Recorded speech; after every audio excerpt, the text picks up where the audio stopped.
Enfant facile, autoconstruction intelligente.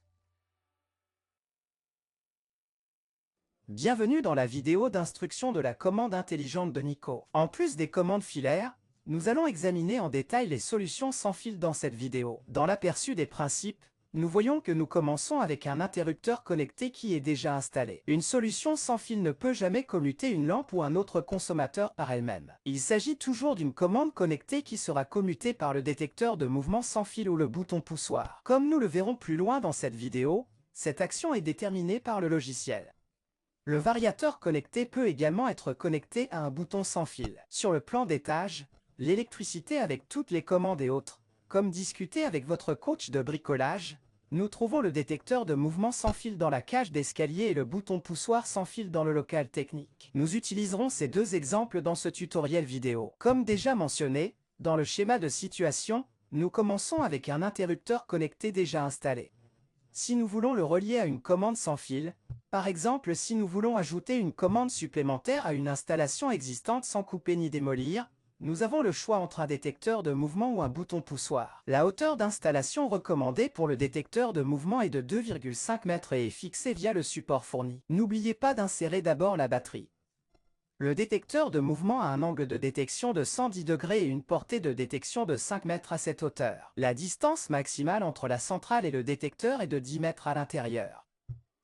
Le bouton poussoir sans fil est installé à la hauteur de l'interrupteur. Nous pouvons le faire en collant l'interrupteur ou en le fixant de deux manières. Encore une fois, n'oubliez pas la batterie. La distance maximale entre la centrale et le bouton poussoir est de 30 mètres lors de l'utilisation du protocole EasyWave. Vous trouverez plus d'informations à ce sujet dans la vidéo d'instruction EasyWave Zigbee.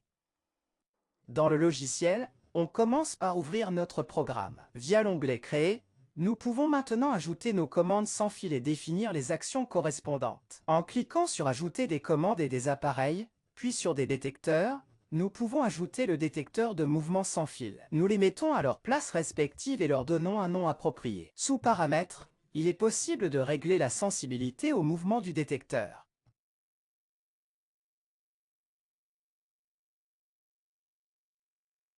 Le bouton poussoir sans fil se trouve sous commande. Nous sélectionnons le double bouton poussoir sans fil EasyWave et le nommons. Sous l'onglet Routine, nous choisissons Détection de mouvement pour créer l'action de notre détecteur de mouvement. Pour la sélection A, nous choisissons le détecteur de mouvement et pour B pour la lampe dans la cage d'escalier. Dans l'option C, nous pouvons éventuellement sélectionner un bouton qui remplace l'action.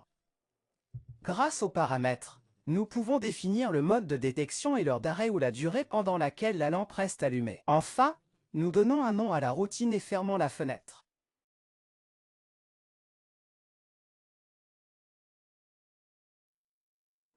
Nous n'avons pas besoin de créer une action distincte pour le bouton poussoir sans fil. Il vous suffit d'appuyer sur l'action existante souhaitée et d'ajouter le bouton poussoir. Après avoir configuré le comportement souhaité, nous procédons à l'adressage.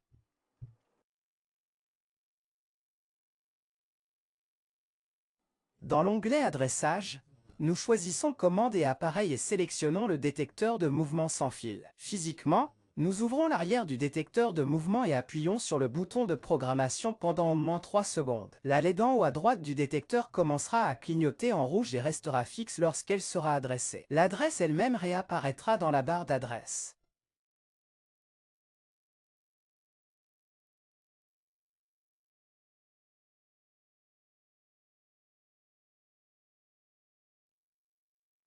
Pour résoudre le problème du bouton poussoir sans fil, nous le sélectionnons sur notre plan d'étage et appuyons physiquement une fois sur le bouton. L'adresse apparaît dans la barre d'adresse. Nous appuyons sur Fermer et enregistrons notre programme. La vidéo pédagogique se termine et si vous avez des questions, vous pouvez toujours contacter votre coach d'autoconstruction.